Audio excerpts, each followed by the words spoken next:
Hello students, welcome back on my YouTube channel maths hacker Piyush sir. Last class में हमने exercise 1.1 complete की थी। अब नया कंसेप्ट पढ़ते हैं जो हम छोटी कक्षाओं में पहले ही पढ़ चुके हैं। तो सबसे पहले हम आज बात करते हैं अभाज्य संख्याओं की, प्राइम नंबर्स की। ठीक है, जो सिर्फ खुद से ही डिवाइड होते हैं। ठीक है, वही क्या होते हैं? प्राइम नंबर होते हैं।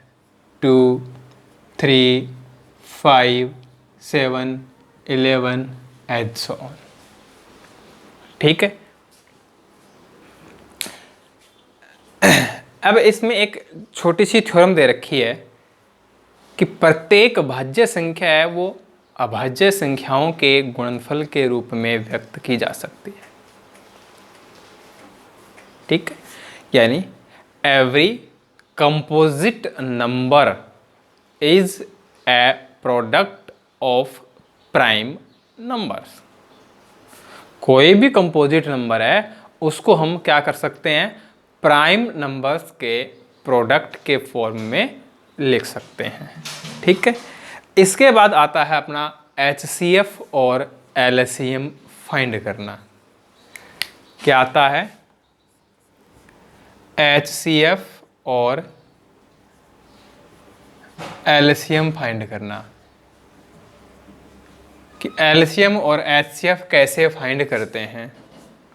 तो HCF और LCM फाइंड करने के लिए जो हम यहाँ मेथड यूज करेंगे वो है अपना प्राइम फैक्टराइजेशन मेथड, अभाज्य गुणनखंड विधि। देखो, हमने HCF निकाला है 1.1 में। वहाँ जो अपना जो मेथड था वो था यूक्लिड डिवीजन एल्गोरिथम। लेकिन अब हमें जो मेथड यूज करना है वो क्या होगा? प्राइम फैक्टराइजेशन मेथड होगा, अभाज्य गुणनखंड विधि। जैसा कि इसके नाम से पता लग रहा है, जो हमें नंबर दिया जाएगा उस नंबर के हम क्या करेंगे? प्राइम फैक्टर करेंगे, अभाज्य गुणनखंड करेंगे। ठीक है, एलसीएम लिस्ट कॉमन मल्टीपल होता है और HCF हाईएस्ट कॉमन फैक्टर होता है। यानी HCF में हम किसको इंक्लूड करेंगे, किसको लेंगे? जो क्या होगा? कॉमन होगा। ठीक है, देखो एक एग्जांपल लेते हैं और उससे हम इसको अच्छे से क्लियर करते हैं कि HCF और LCM हम कैसे फाइंड करेंगे। जैसे 12 है, 18, ये अपने पास कोई दो नंबर है, दो से ज़्यादा हो सकते हैं। करने का जो तरीका है वो सेम है सबके लिए। तो हमें इन दोनों के क्या करने हैं? प्राइम फैक्टर के प्रोडक्ट के रूप में लिखना है इन दोनों को। तो 12 है और 18, इन दोनों को हम क्या करेंगे? प्राइम फैक्टर के प्रोडक्ट की फॉर्म में लिखेंगे, अभाज्य संख्याओं के गुणनफल के रूप में लिखेंगे। ठीक है, 12 है, 18 ऐसे लिखते हैं। अब देखो यहाँ सिर्फ किससे डिवाइड करना है? प्राइम नंबर से डिवाइड करना है। ऐसा नहीं है कि देखो यहाँ पे 12 है, 12 तो 4 से डिवाइड होगा। तो यहाँ 4 से डिवाइड नहीं करना है, क्योंकि 4 क्या नहीं है? प्राइम नंबर नहीं है, अभाज्य संख्या नहीं है। तो ये ध्यान रखना है यहाँ पे कि जिससे हम डिवाइड करें, जिसका भाग लगाएं, वो क्या हो? अभाज्य संख्या हो, प्राइम नंबर हो। तो 2 से डिवाइड करेंगे 12 को 6, 2 से डिवाइड करेंगे 3, 3 से डिवाइड करेंगे 1। इसका मतलब 12 है वो लिखा जाएगा 2 × 2, तो इसको हम 2 स्क्वायर बोल सकते हैं, मल्टीप्लाई 3। 18, 2 से डिवाइड करेंगे 9, 3 से डिवाइड करेंगे 3, 3 से डिवाइड करेंगे 1। तो यहाँ इसको क्या लिखेंगे? 2 × 3 स्क्वायर। तो हमने क्या कर लिए? जो अपने को इंटीजर्स दे रखे थे, जो नंबर अपने को दे रखे थे, उनको हमने क्या कर दिया? प्राइम नंबर्स के प्रोडक्ट की फॉर्म में लिख लिया, अभाज्य संख्याओं के गुणनफल के रूप में लिख दिया। अब HCF और LCM, अब सीधा सा हम इसका अर्थ देखें तो एलसीएम कहता है कि ले लो सबको। सबको किनको लें? यहाँ जो फैक्टर आए हैं सबको ले लो। अब एलसीएम और एचसीएफ दोनों जस्ट ऑपोजिट होते हैं, एक दूसरे के विलोम होते हैं। एलसीएम बोलता है कि सबको ले लो, तो एचसीएफ क्या बोलेगा? सबको मत लो। ठीक है, तो सबको मत लो तो किसको लें? जो कॉमन है उसको लेना है। ठीक है, तो देखो पहले हम बात कर लेते हैं एचसीएफ की। तो एचसीएफ में जो कॉमन है उसी को लेना है। अब देखो 2 है वो यहाँ पे आ रहा है, 2 है वो यहाँ पे भी आ रहा है, इसका मतलब है कि 2 लिया जाएगा। 3 यहाँ भी आ रहा है, 3 यहाँ भी आ रहा है, इसका मतलब 3 भी लिया जाएगा। ठीक है, तो एचसीएफ में उन्हीं नंबर को लेना है जो कॉमन है। ठीक है, अब देखो यहाँ 2 है वो कितनी बार है? 2 टाइम्स है, 2 बार है, और यहाँ 2 एक बार है, 1 टाइम है। तो इसको 2 टाइम्स लेंगे या 1 टाइम लेंगे? तो देखो एचसीएफ, इनका जब हम एचसीएफ फाइंड करेंगे तो वो इनसे छोटा आएगा, और एलसीएम है वो इनसे बड़ा आएगा। एचसीएफ एलसीएम की जो डेफिनेशन है वहाँ से हमें पता है कि एचसीएफ वो छोटा होता है, एलसीएम वो बड़ा होता है। तो जब एचसीएफ छोटा होगा तो इसका मतलब कम बार लेंगे तभी तो छोटा आएगा ना, और एलसीएम में ज़्यादा बार लेंगे तब वो बड़ा बनेगा। तो जो मिनिमम टाइम आता है उतनी बार उसको हमें लेना है। इसको हम ऐसे भी समझ सकते हैं कि एचसीएफ में हम किसको लेते हैं? जो कॉमन है। तो यहाँ 2 है वो कितनी बार आया? 1 टाइम आया, एक बार आया, और यहाँ 2 है वो 2 बार आया। तो एक बार यहाँ है तो ये बात कन्फर्म होगी ना कि यहाँ भी एक बार तो है ही। अब यहाँ पे 2 बार है तो क्या यहाँ पे भी 2 बार होगा? नहीं होगा ना। तो ऐसे भी हम इसको समझ सकते हैं। तो 2, यहाँ पे 3 1 टाइम, और यहाँ पे 2 टाइम 1 टाइम लेंगे ना, तो इसका मतलब है 2 भी एक बार लिया जाएगा, 3 है ये भी एक बार लिया जाएगा। आगे यहाँ पे कोई और नंबर होते तो यही सिस्टम चलता। अब क्या करना है? इनको मल्टीप्लाई कर दो। ठीक है, अब हम बात करेंगे एलसीएम की। एलसीएम कॉमन से मतलब नहीं है, एलसीएम में तो सबको लेना है, चाहे वो कॉमन हो चाहे वो न हो। तो यहाँ 2 भी आ जाएगा और यहाँ 3 भी आ जाएगा। ठीक है, और मैक्सिमम टाइम लेना है, अधिकतम बार लेना है। देखो यहाँ पे तो एक बार है, यहाँ पे 2 बार है तो 2 बार लेंगे, यहाँ पे एक बार है, यहाँ पे 2 बार है तो 2 बार लेंगे, और मल्टीप्लाई कर देंगे।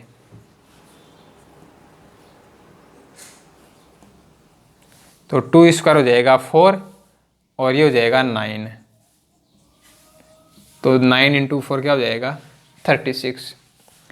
तो देखो जो एचसीएफ आता है उस एचसीएफ का इन दोनों में भाग जाएगा। एचसीएफ है वो गिवन नंबर्स को क्या करेगा? डिवाइड करेगा। तो देखो 6 है तो 6 दोनों को डिवाइड कर रहा ना। ठीक बात है, सही है। एलसीएम होता है वो खुद डिवाइड होता है गिवन नंबर से, यानी इन दोनों से ये डिवाइड होगा, इन दोनों का इसमें भाग जाएगा। जा रहा ना? सही है अपना। ठीक है, तो ये होता है एचसीएफ और एलसीएम निकालने का तरीका। 2 नंबर हों चाहे 2 से ज़्यादा हों, प्राइम फैक्टर कर लेंगे। एचसीएफ में तो जो कॉमन है उसको लेना है, एलसीएम में सबको लेना है, और मैक्सिमम टाइम लेना है। आगे हम एक्सरसाइज में क्वेश्चन करेंगे तब और अच्छे से क्लियर कर लेंगे। बाकी छोटी कक्षाओं में हम इसको पढ़ चुके हैं, कोई विशेष बात इसके अंदर है नहीं। ठीक है, फिर इनके लिए हम एक रूल पढ़ते हैं। ठीक है, और वो जो रूल होता है वो रूल सिर्फ 2 ही इंटीजर के लिए लागू होता है, 2 ही नंबर के लिए लागू होता है।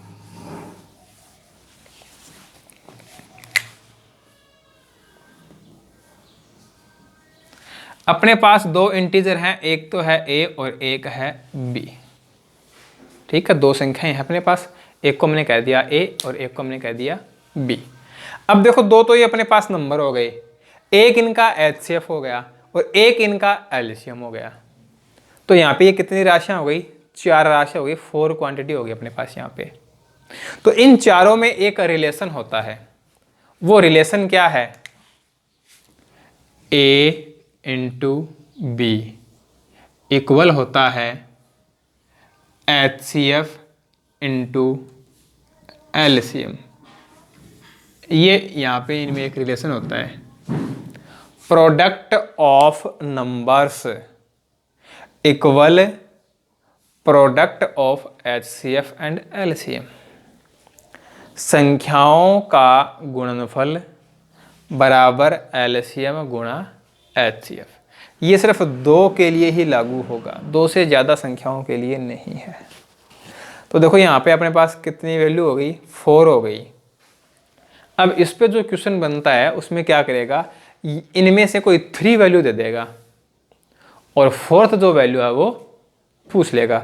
जैसे हमने अभी एग्जाम्पल किया था 12 है, 18, इनका HCF है वो तो था 6 और इनका जो LCM था वो था 36। ये हमने किया अभी। तो क्या कह दिया अपने को, एग्जाम्पल लेते हैं कि किन्हीं 2 संख्याओं 12 तथा 18 का HCF 6 है तो इनका LCM बताइए। 12 और 18 इनका जो HCF है वो 6 है, देन फाइंड LCM। ठीक है, ऐसे लिख सकते हैं इसको हम शॉर्ट में। तो फॉर्मूला लिखें, A into B equal HCF into LCM। ये आ गया। अब देखो A की वैल्यू दे रखी है, B की दे रखी है, जिसकी वैल्यू दे रखी है वो पुट करनी है बस अपने को। HCF दे रखा है, LCM निकालना है, तो LCM की जगह मैंने LCM ही लिख दिया। अब हमें LCM तो निकालना ना, यहाँ से इसको हटा दें। इसको हटाने का मतलब इसका क्या कर दें, ट्रांसपोजिशन, पक्षांतरण। तो यहाँ से हटेगा तो देखो यहाँ पे क्या हो रहा है, मल्टीप्लाई हो रहा है, गुणा हो रहा है। इधर आएगा तो डिवाइड हो जाएगा, भाग लग जाएगा। 6 3 जा 18 आ गया ना 36। तो ये रिलेशन होता है 2 numbers and their LCM and HCF में, 2 पूर्णांकों, 2 संख्याओं तथा उनके LCM और HCF के अंदर ये रिलेशन होता है। ठीक है, तो ये अपना कंसेप्ट था। इसी पे डिपेंडेड अपनी एक्सरसाइज है 1.2। ठीक है, चलिए एक एग्जांपल और लेते हैं और उससे हम HCF और LCM निकालना जो कंसेप्ट अपना उसको अच्छे से सीखते हैं। तो हमें दे रखा है 6, 72, 120। इनका हमें HCF और LCM फाइंड करना है। तो देखो इनके प्राइम फैक्टर कर लेते हैं, ठीक है ना। 6 2 से डिवाइड होगा, 3 है वो 3 से डिवाइड होगा 1। अब लेते हैं 72,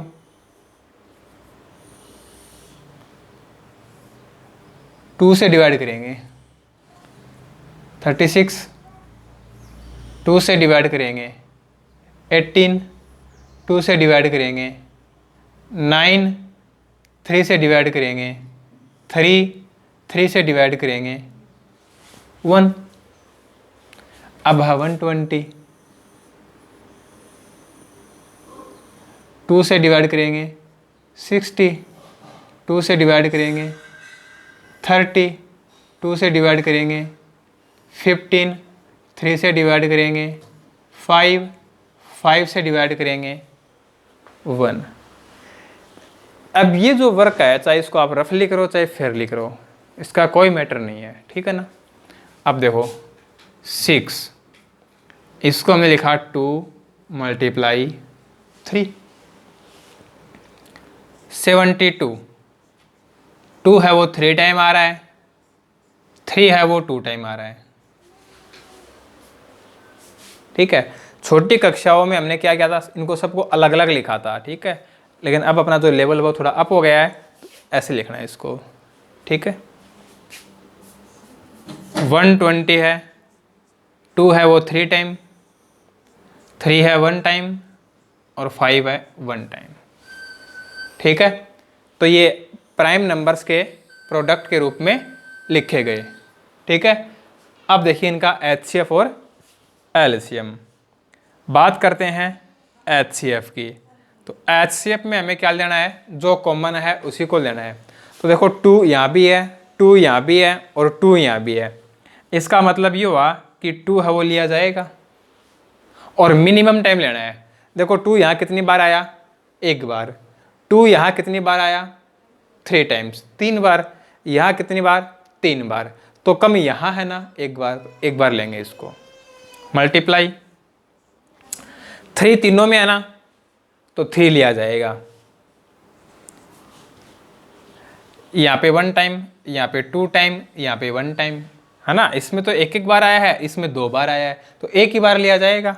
5 इसमें है लेकिन इसमें नहीं है, इसका मतलब 5 कॉमन नहीं है, 5 को नहीं लेंगे, और कोई नंबर है नहीं। तो 2 × 3 क्या हो गया, 6 हो गया। तो इनका जो HCF है वो क्या हो जाएगा, 6। अब हम बात कर लेते हैं LCM की। तो LCM में तो सबको लेना है, कॉमन से मतलब ही नहीं है, जो आया है वो सब लिया जाएगा। देखो 2 है, 3 है, 5 है, तीनों लिए जाएंगे। और मैक्सिमम टाइम 2 देखो, एक बार, 3 बार, 3 बार, तो अधिकतम 3 बार आ रहा है ना, तो इसको 3 बार ले लेंगे। 3 2 टाइम, 5 1 टाइम, तो ये हो जाएगा 8, ये हो जाएगा 9 और ये हो जाएगा 5। इन तीनों को मल्टीप्लाई कर देंगे तो ये हो जाएगा 360। तो HCF है वो तो क्या हो गया, 6 हो गया, और जो LCM है वो क्या हो गया, 360 हो गया। ठीक है, आई होप कि अब अच्छे से समझ में आ गया होगा। आगे कोई विशेष बात नहीं है, छोटी कक्षाओं में हम अच्छे से इन बातों को सीख चुके हैं। तो आज की क्लास में बस इतना ही। आज की क्लास कैसी रही, अच्छी लगी तो लाइक कीजिएगा, शेयर कीजिएगा। ठीक है, नेक्स्ट क्लास में हम अपनी एक्सरसाइज 1.2 के क्वेश्चन उनको सोल्व करेंगे।